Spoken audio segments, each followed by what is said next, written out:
धन्य धन्य जिजाऊ सरदार जी रहे जी, धन्य धन्य जिजाऊ सरदार जी रहे जी, धन्य धन्य जिजाऊ सरदार जी रहे। कीर्तनाचे भाव या यूट्यूब चॅनलला लाईक, शेअर, सबस्क्राईब करा आणि बेल आयकॉन घंटी दाबायला विसरू नका. गाईला गोमाता म्हणतात. काय म्हणतात? गोमाता म्हणतात. आणि काही काही लोक महाराज या डुकरा मांजराचा मांस, कशाचा मांस खाऊ घालून आणि लोक महाराज आता सगळे आपल्या धर्माला चौकडून ग्लानी आली महाराज. म्हणून ऐका, जाता जाता एकच वाक्य सांगून जातो की आपण आपल्या धर्माची गाय जिवंत राहिली पाहिजे, गायीची सेवा घडली पाहिजे, गाय सुरक्षित राहिली पाहिजे, एवढं तरी त्या ठिकाणी आपण जागरूक असलं पाहिजे. या देशामध्ये स्वातंत्र्य होऊन किती वर्ष झाली बरोबर? 76 वर्ष. या देशामध्ये कबूतर मारलं तर माणसावर केस होती. या देशामध्ये हरण मारलं तर माणसावर केस होती. आणि या देशामध्ये रोज गायीची कत्तल होऊ लागली, अजून तरी कायदा पारित झाला नाही. हे विशेष आहे कधी? काय विशेष आहे? महाराज शोकांतिका ही की आपल्या गायीला त्या ठिकाणी महाराज रोज कत्तल होऊ लागली. पण एक माणूस, एकमेव माणूस या महाराष्ट्राचे माजी मुख्यमंत्री, उपमुख्यमंत्री आताचे माननीय एकनाथजी शिंदे साहेबांनी या गायीला राज्यमातेचा दर्जा दिला. त्याचं नाव आहे एकनाथजी शिंदे साहेब. दुसरं कोणाचं नाही. गायीमध्ये तेवढी ताकद आहे. तुम्ही आम्ही हिंदू म्हणून जन्माला आलो, आपल्या धर्माचं रक्षण केलं पाहिजे, आपल्या हिंदू धर्माची जोपासना केली पाहिजे. गळ्यामध्ये पवित्र तुळशीची माळ घाला, कपाळाला गंध लावा. अरे शेंडी ठेवली पाहिजे. शेंडी हे आपलं हिंदूचं भूषण आहे महाराज. शेंडी केवढी ठेवली पाहिजे त्यालाही शास्त्र आहे. गाईच्या वासराच्या खोडा एवढी शेंडी ठेवली पाहिजे. नाही तर उंदराची शेपटी होती त्याला शेंडी नाही म्हणत. शेंडी ठेवली कारण आपला हा धर्म आहे ना. ज्या ज्या लोकांनी या धर्मासाठी बलिदान दिलं महाराज, ते काही सामान्य पुरुष नव्हते. असा होता शिवाजी राजा, नाही केली मजा, सुखी व्हावी प्रजा, विचार करून नाही देणार. धन्य धन्य जिजाऊ सरदार जी रहे जी, धन्य धन्य जिजाऊ सरदार जी रहे जी, धन्य धन्य जिजाऊ सरदार जी रहे.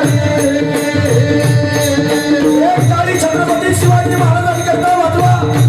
एक टाळी आमच्या हनुमंतरासाठी वाजवा. जीवनाचं सोनं झाल्याशिवाय राहणार सर्वांनी एक साथ.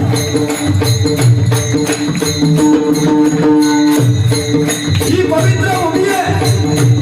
या विदर्भामध्ये राष्ट्रमाता जिजाऊ साहेबांनी या स्वराज्याचं देखणं स्वप्न पाहिलं. ते देखणं स्वप्न माझ्या राजाने पूर्ण करून दाखवलं. त्याचं नाव आहे धर्मवीर छत्रपती संभाजी महाराज. धर्मवीर संभाजी महाराज नाव घातल्याशिवाय धार नाही तलवारीच्या पाठीला. छत्रपती शिवाजी महाराजांशिवाय पर्याय नाही आता या महाराष्ट्राच्या मातीला. धन्य जिजाऊ सरदार.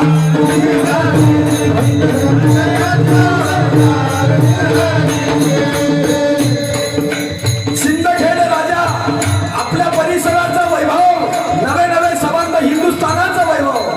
राष्ट्रमाता जिजाऊ साहेबांनी या स्वराज्याचं देखणं स्वप्न पाहिलं. ते देखणं स्वप्न माझ्या छत्रपती शिवाजी महाराजांनी पूर्ण करून दाखवलं. वयाच्या 16व्या वर्षी तोरणा किल्ल्याला तोरण बांधलं. रायरेश्वराच्या मंदिरामध्ये रक्ताचा अभिषेक केला. अभिषेक भरपूर झाले. पहिला रक्ताचा अभिषेक छत्रपती शिवाजी महाराजांनी केला.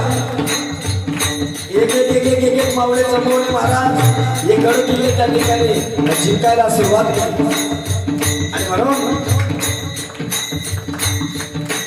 माणसाला कर्म असं केलं पाहिजे, इतिहासाच्या पानावर आपलं नाव राहिलं पाहिजे. ये जरूरी नहीं कि इंसान हर रोज मंदिर जाए, लेकिन कर्म ऐसा होना चाहिए इंसान जहां भी जाए मंदिर वहां बन जाए. अरे ते कर्म केलं छत्रपती शिवाजी महाराजांनी. 33 कोटी देवतांचे अब्जावधी मंदिर आहे. एकही मंदिर नसताना प्रत्येकाच्या हृदयाच्याने मंदिर केलं तो राजा म्हणजे छत्रपती शिवाजी महाराज. धन्य धन्य जिजाऊ सरदार.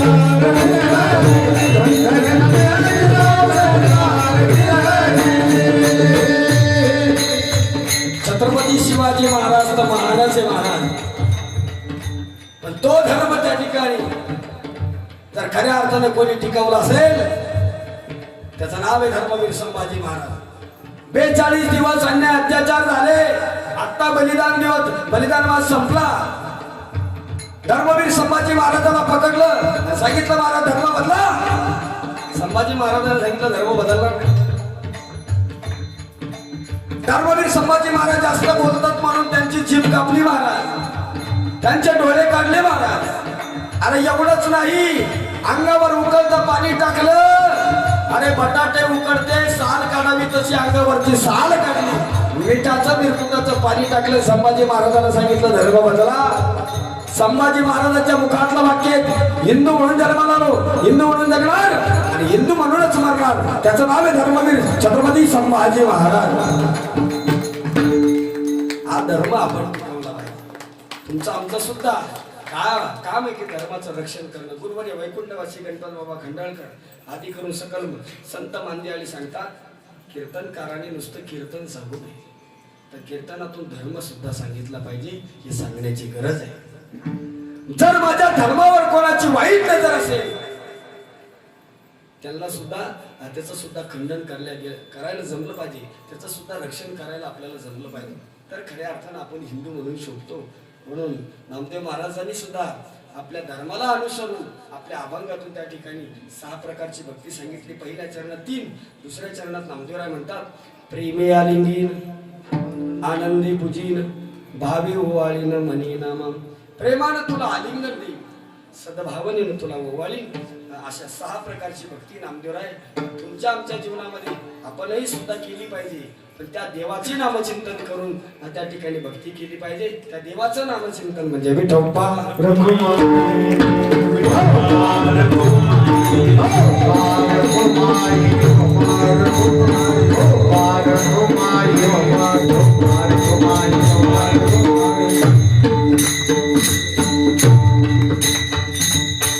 लोटांगण वंदीन चरण डोळ्यान पाहिन रूप तुझे.